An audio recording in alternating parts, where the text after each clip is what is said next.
Muy buenas tardes, bienvenidas y bienvenidos a la Tertulia Literaria del Centro de Recursos para el Aprendizaje y la Investigación. Esta tarde damos bienvenida a Jaylene Manning-Seger, de profesora invitada, que va a comentar con nosotros el cuento de Lottery, una publicación de 1948 de Shirley Jackson. Bienvenida. Gracias, gracias. I was told to do this in English so that we can practice our English. I hope that we're all on the same page about that. And then I was told that you would read the story before you came. Did you read the story before you came? Yes. All right. It will be, we'll still be able to do it even if you didn't, but let's just go over a brief description of the story to make sure that we all have an idea of what it's about. I tend to speak quickly in English, so if I go too fast, just hold up your hands like this so I know to slow down, okay?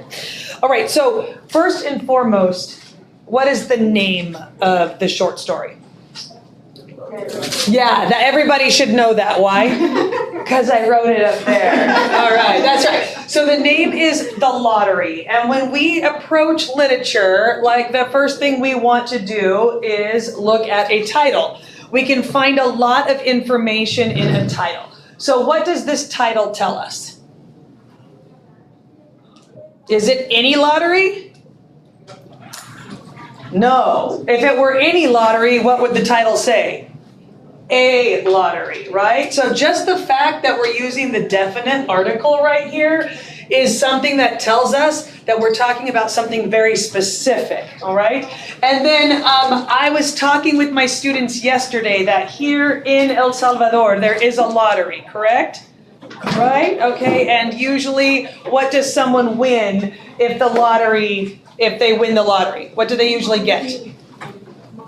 Money, right? And most of us have an interesting relationship with money. Most of us, as I found out yesterday, this is something that's cross-cultural. There are many people in the United States who want money, and I found out that here in El Salvador, it's the same thing. So money is something that we can say is universal. And that means that it can apply anywhere, okay? So when we think of the lottery, we usually think of what? Something positive or negative? Something positive, right? And so when we read this story, where does this story take place? We want to talk about the setting. Does anyone know? Takes place in a village. That's an interesting word right there. What's another word for village? Town, right? And what's another word for town? Village. We've already said village, so we're going to keep going. Town. Town, good. What's another one? We've already said village, we've already said town. Don't want to repeat ourselves. What else is there?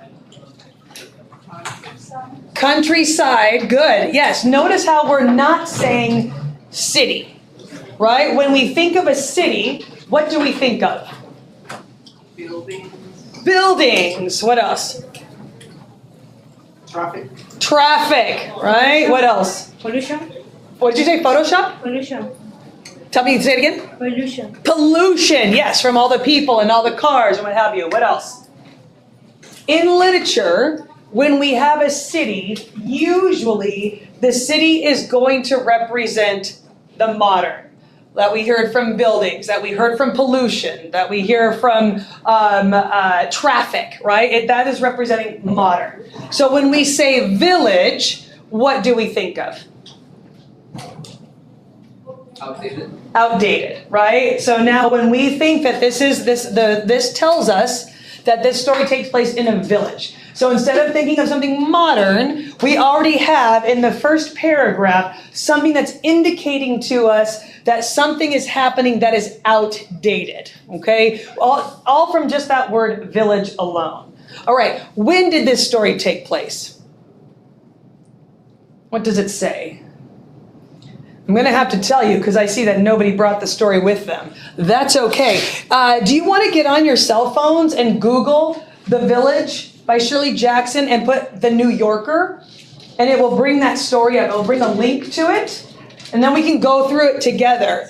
Just please don't be looking at pictures of your dog.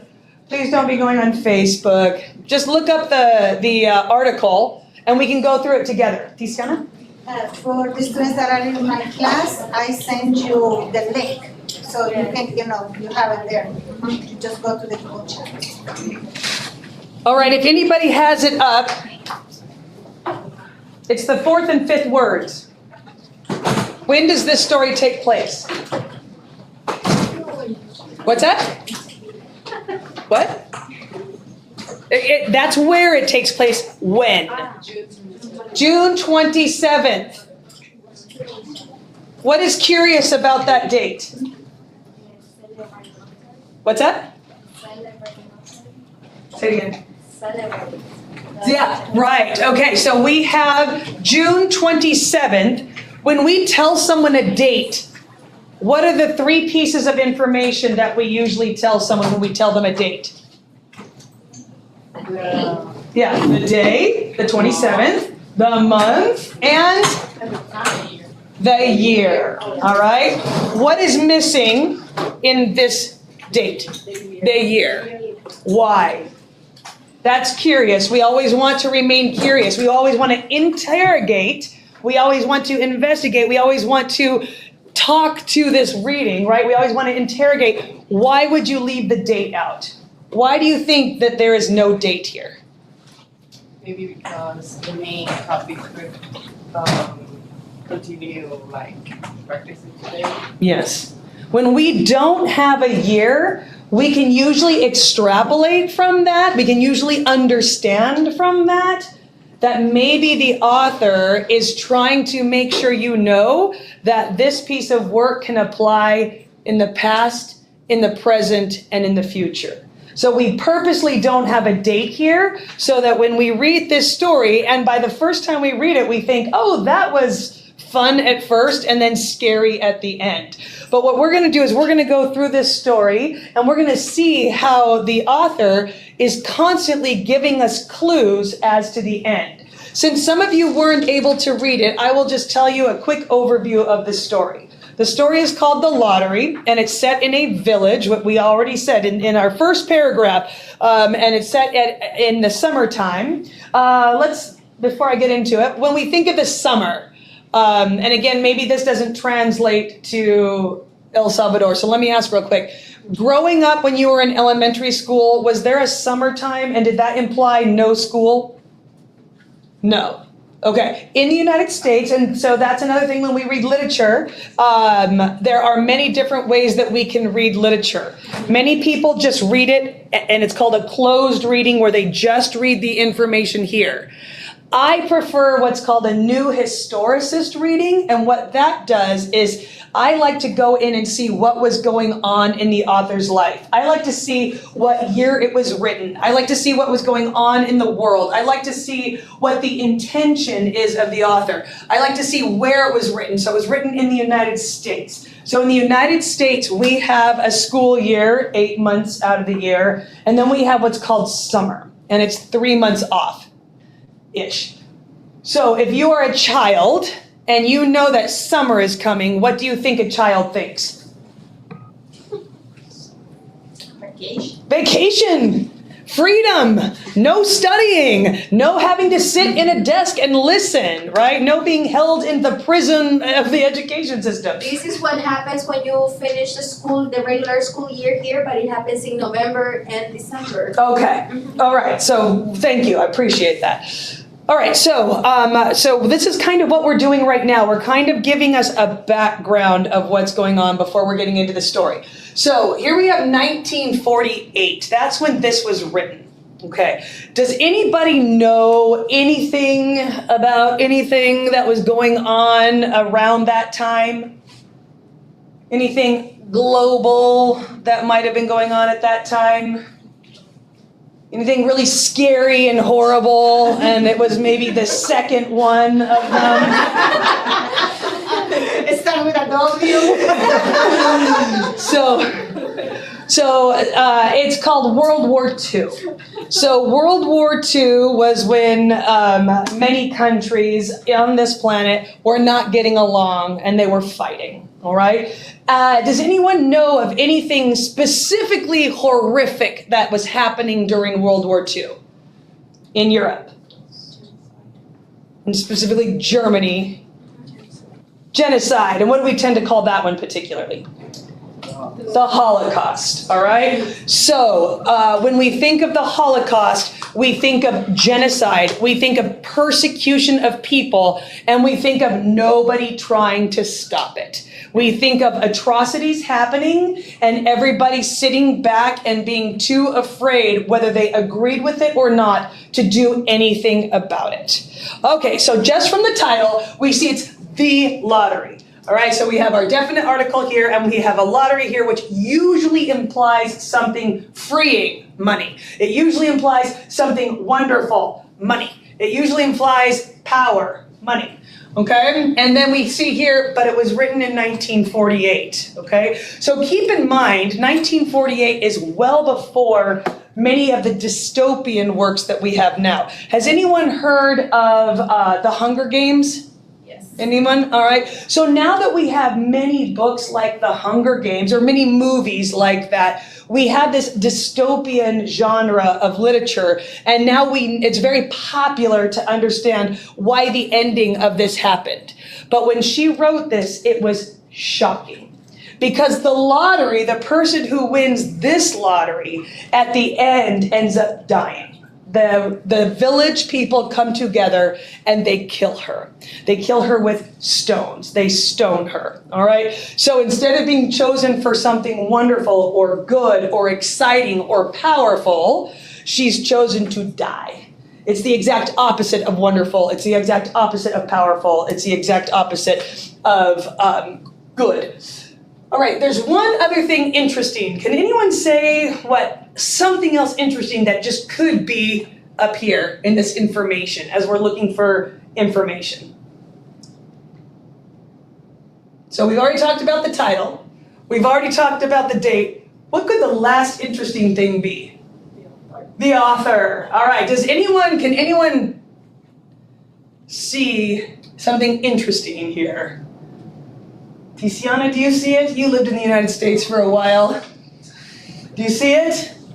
I don't know, I'm guessing she's Boo! She, all right? She. We have a female author here, which in the United States, we don't see many works by female authors. So not only is she a female author doing something incredible with a short story, making people think, shocking people, right? That shock effect, but it's done by a woman, all right? So we get all of that just in these few words. People often discount the title of things. Don't ever discount the title, okay? Then we see in the very first paragraph, things of the morning of June 27th was clear and sunny. Oh, that gets us all settled down. Oh, it's a nice warm summer day in the United States somewhere. Do we know the name of the village? Here, spoiler alert. No, we don't know the name of the village. So what does that do for us? What does that tell us? Similarly to no year, if there's no name of the village, then it could be anywhere. All right?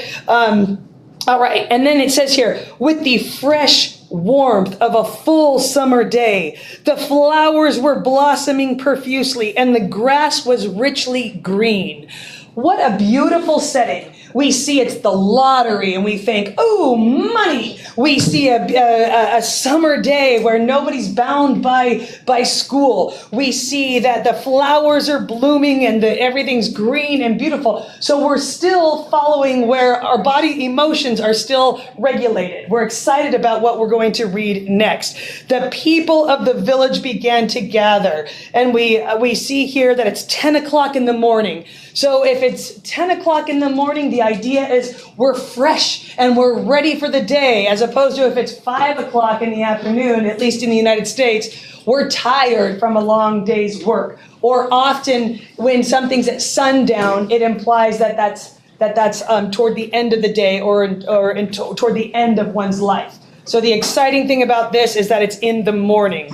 Okay, so we see from the very first paragraph, it seems like a normal life. It seems like everything is happening as normally would in a story. However, we get to the second paragraph, and it says, the children assembled first, knowing at the end that this lady is going to die by being stoned, because this is what they do on a yearly basis. This is their tradition. It's interesting that the children assemble first. Instead of the children running away from this scary, horrible tradition of killing someone once a year, the children are there first, excited to be part of it. How do we know that? Because it says they assembled first. School was recently over for the summer, and the feeling of liberty sat uneasily on most of them. That's interesting. We have liberty. What does liberty mean? Freedom. Most of us love freedom, but their liberty or freedom sat uneasily. That's our first clue that maybe something isn't what we are thinking that it is, okay? Most of them, they tended to gather together quietly. When we think of a bunch of school-age, elementary, young kids coming together, do they tend to get together quietly? Not usually, right? We're usually having to try to quiet them down. So there's our second clue that maybe something isn't going on that's what we would consider as normal.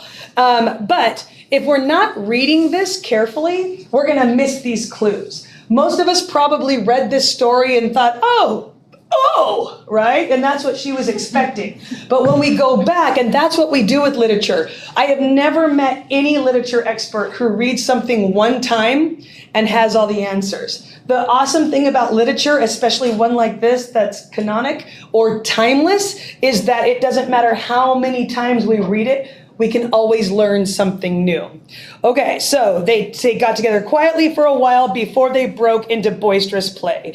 Their talk was still of the classroom and the teacher, books, and reprimands. All right, so everything was positive, and then we kind of had this reprimand, this chiding, this getting the kids in trouble. And then it says, the kicker. Is anybody with me? Does anybody see in that second paragraph the sentence that starts with Bobby Martin? Does anyone see that? Can someone read that for me? Will you read that for me? Thank you. Bobby Martin had already stuffed his pockets full of stones, and the other boys soon followed his example, selecting the smoothest and roundest stones. Boom. To read this, if we don't know at the end that the lady gets stoned, that she gets killed through stones, we see what seems like a normal activity for young boys to do. They are gathering stones. Bobby Martin, is getting his stones. He's stuffing them in his pocket. We do this. My daughter does this. Every time we go to a beach here in El Salvador, she takes a stone because she wants to, have a memory of that place. This doesn't look like anything abnormal. And then it says, and the other boys soon followed his example, selecting the smoothest and roundest stones. So question for you, did they randomly pick up stones? No. They were very careful. They wanted to make sure that they collected the smoothest stones, the ones that could probably do the most damage. So from the beginning, we see that the children are in on this. They're okay with this. And the story behind that could possibly be that this violence is inherited. Children believe that violence is okay if that is what we are going to teach them through the generations. Okay. Then we see some more clues, but we won't go through all of those. But let's take a look at some of the names. We have the name Mr. Summers. All right. Talking a little bit about how the summer is in the United States, what would this imply? What's that? Warm, right? And when we're warm, things are warm and fuzzy and beautiful. But Mr. Summers' job, if you read the story, you see that Mr. Summers' job is the one to prepare this black box that holds the names of the people who are going to be drawn. So we have this juxtaposition of a name that invites us to feel good with an activity that's horribly violent. Okay? Even just right here, the color of the box is black, right? So what do we think of when we think of the color black? Or maybe it's different in this culture here. But when I go to a funeral in the United States, I probably wouldn't wear something like this. I would have to be told, and by the way, we're all dressing in bright colors. Because in the United States, when you go to a funeral, what do you wear? Black, okay? So we see that there's all these clues that a death is among us, but we're not thinking about that necessarily. I'm inviting you, and I know Mr. Christian is as well, to think of these things every time that you're reading. If you see black, a color should never be a color ever again. A color is probably a clue. A name should never be a name again. You always want to double check. Doesn't mean anything. Another name that we see here is Delacroix. I'm probably going to spell that wrong, though. We also see Mr. Graves. All right, do we know what that is in English? Yeah. It is screaming to us death, right? But we don't think about that. It just seems like a name. Anytime somebody is named Grace, that's another time you want to be like, oh, what is this character doing? We don't have a Grace in here, but that's just another one. All right, and then we have Mrs. Delacroix. Does anybody know what that means? From the cross, de la cruz. What does that mean? Death. And it usually means, it's usually hearkening back to someone pretty famous. Jesus, right? And Jesus, the Christian religion believes, was a martyr, right? A sacrifice, right? So here we see Mrs. Delacroix. So we have clues here all over that somebody's dying, okay? All right, so those are our names that we wanted to take a look at. All right, and then let's see here. We see that this is a tradition that happens over and over and over again. And in the story, somebody brings up that a different town is going to get rid of their tradition of the lottery. But the oldest man in the town responds with, those people are crazy. All right, so what does that tell us? The oldest person in the town, he outdates the lottery, or the lottery outdates him. He remembers all of the lotteries. And then when someone says they want to change it, he comes back with, oh, that's crazy. People don't like change. People don't like change. And typically, I hate to say this, older people don't like change, all right? Because if we look, we see who brought that up. It was a younger person who brought it up. It was a younger person who said, should we consider something new? But often we don't listen to the younger people. Often the younger people are ready for change. Often when we go out and see protests, who are doing it? Younger people, the students. Right? The educated and the younger are often the ones who are trying to foment, are trying to create change. And it's the older people who usually have the privilege of either money or power or race or gender. They are the ones who don't want things to change. And of course, this guy, old man Warner, doesn't want things to change because he's never lost. So he's fine. He's good to go. And we see that the lady, her name is Tess Hutchinson, the one who ends up being killed, we see that she's fine with the lottery too. She comes to the lottery and she chitty chats with her friend for a little bit, and then she has to go and be with her husband when it's time for the lottery, and then suddenly her family's chosen because it's a 2-round lottery. You first choose the family, and then you choose the person within the family, all right? And so interesting that she and her friend were chatting. Her friend is Mrs. Delacroix. They were chatting. And then we see at the end of the story, Mrs. Delacroix is the one who picks up the biggest rock and throws it. So they had been friends. Tess Hutchinson is fine with the lottery. until her family's chosen. Then she tries to say, well, what about these other people in my family? And they say, no, the daughter is drawn with the married family, so that one doesn't get. She's trying to get more people so that she won't get chosen. And these people that she's choosing are her daughter and her son-in-law. So she's throwing her own family to the wolves. Right. So, and then in the end, as I said, the children all pick up their stones that they've hoarded to throw at them, including her own son, her own very young son, and her young daughter who's 12. And everyone just starts throwing the rocks. Why? What does this story tell us? We already know just by looking at the title in the first paragraph that this is a timeless story. So this is not something that happened in 1948 that is a cautionary tale. All right? This is a timeless story, what we can call a metaphor. What is this story trying to tell us? What are some themes that we can see here?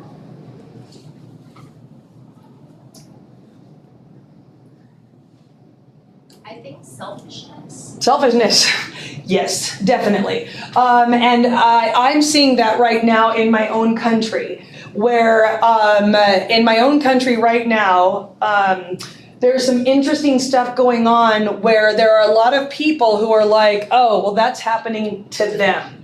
Okay? And I am here on a Fulbright scholarship, which means my government and your government made an agreement for me to come here. And my government said, okay, we're going to give her money so that she can come here and live here so that she can help teach and be part of this system and to tell other people how amazing El Salvador is. And my president has gone in and started taking money away from certain government programs. And many people were very happy about that because in my country, sometimes the government doesn't spend money very wisely.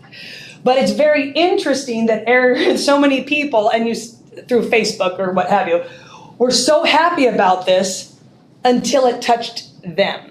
So when I found out that my funding might be cut, my friends who were so happy that the president was going in and slashing money, which, good idea or bad, it just was happening. But until I got affected, then people thought, oh, right? And that's what this story is. Tess Hutchinson is fine with the lottery until it affects her. And so in general, we as humans are naturally selfish. So it's an invitation to us to consider, how are we conducting ourselves in this world? What are we doing to make the world better? And what are we doing to keep it the same? Remember, when things stay the same, they don't grow. And often they don't stay the same, they actually regress. All right, there's a theme, selfishness. What's another theme? Cruelty. Cruelty. Okay, we see this, it's very palpable. And it's obvious. It's not a subtle cruelty when somebody maybe doesn't invite you to their party or when somebody's passive aggressive with you. It's literal cruelty that this whole village has bought into. So you can see that this was written during the time of the Holocaust, just after World War II got started for the United States.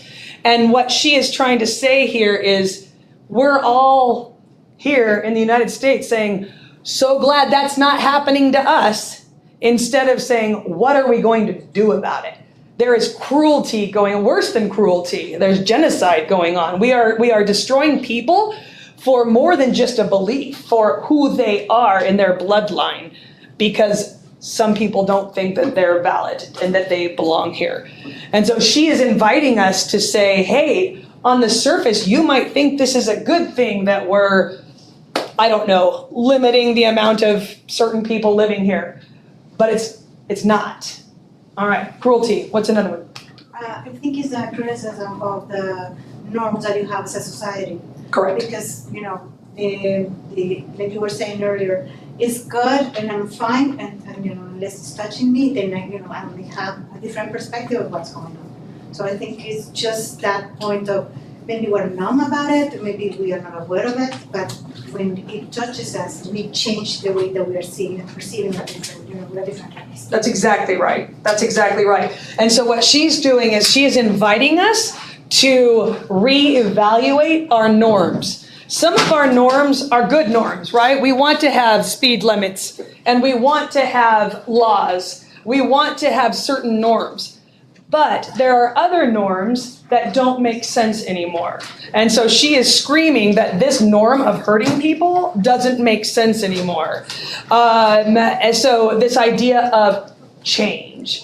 Change can be scary and change could be good. So we call that a paradox. When two things that appear to be opposite can exist in one hand, that's a paradox. So change seems very scary, but it can also be good. That's the paradox here. So that next lesson, when we talked about it, that next theme, I should say, and we talked about it a little bit, was that it's this idea of the young voice.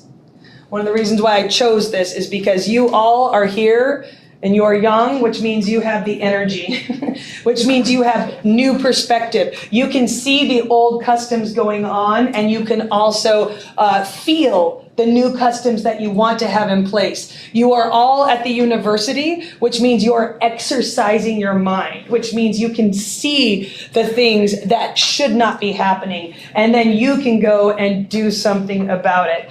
I'm saying that is what she is saying. I really don't know how El Salvador works, so I'm giving you this in the realm of my culture. And in my culture, I grew up with freedom of speech, as long as it wasn't hurting someone else, and a lot of different freedoms. And the interesting thing is that right now in my country, it looks like some of those are being taken away. So I will be very interested to see what happens when I go back to my country. So I don't want to invite you to do anything that would not be appropriate for El Salvador, but I'm telling you what was appropriate in 1948 in the United States, which is actually showing to be very appropriate right now in 2025 in the United States. That's basically all that I have to, without having read the story, it's a little harder to get into the nitty-gritty, but I think that that's a nice overview, and I know that y'all have class, so you might want to grab something to eat or get a drink of coffee or whatever it is you drink. In English, when you say get a drink, it sounds like I'm saying alcohol, but I'm not, okay? All right. Y'all are going to think that all I do is drink alcohol. I promise you, I don't. Shirley, by the way, yesterday you mentioned something at the talk and I forgot and it just came up. You say you're not legally allowed to drink because they were very young. Yes. But in the United States, you have to be 21. 21. Yes. But in El Salvador, it's 18. Yeah. Yeah, I know. Exactly. Yeah. 18. Yes. I forgot to tell you that. Yes, Oh my. It came to my mind when you were saying like, oh no, you're not legal. because it's not legal for you. But here So, it is. what age here can you drive a car? 16. 16, same in the United States, most places. And what age here can you vote? 18. 18, okay. Yeah. And it does make sense that 18 it's our legal age too. We have just found that like drunk driving, and we've just found that a lot of poor decisions can be made with alcohol, and so but let's be real, a 21-year-old, 48-year-old, 88-year-old, you know, it's, Doesn't matter. oh, that's funny. Well, Well, that's interesting because it happened yesterday and today again. So yeah. Awesome. Before we go, can I just get a quick selfie from my Facebook page? All right, I'm gonna just take a quick selfie from over here. Do me a favor and everybody get in, if that wants to. Here we go, 1, 2, oh, do I need here? There we go, 1, 2, 3. Thank you, I appreciate it. If there's any questions or comments, let me know, but I don't want to keep anybody here who needs to get going to their next part of their day. But thank you so much, everybody, for coming. Don't forget, I'm here on Tuesdays and Thursdays at 11 o'clock in the Department of Sciences in the bottom. What's that room called? Multimedia 1. Multimedia Aula 1, and but I won't be here tomorrow because it's a holiday. Yeah. So how nice is that? And I find it very interesting that El Salvador puts the Labor Day holiday on a Thursday and make you come back to work on a Friday. In the United States, we have it on Monday, so we have a fin de semana puente. But I'm super excited to participate in that. So yes, thank you. I will see you Tuesdays and Thursdays, not tomorrow, but next week. Thank you. I'm gonna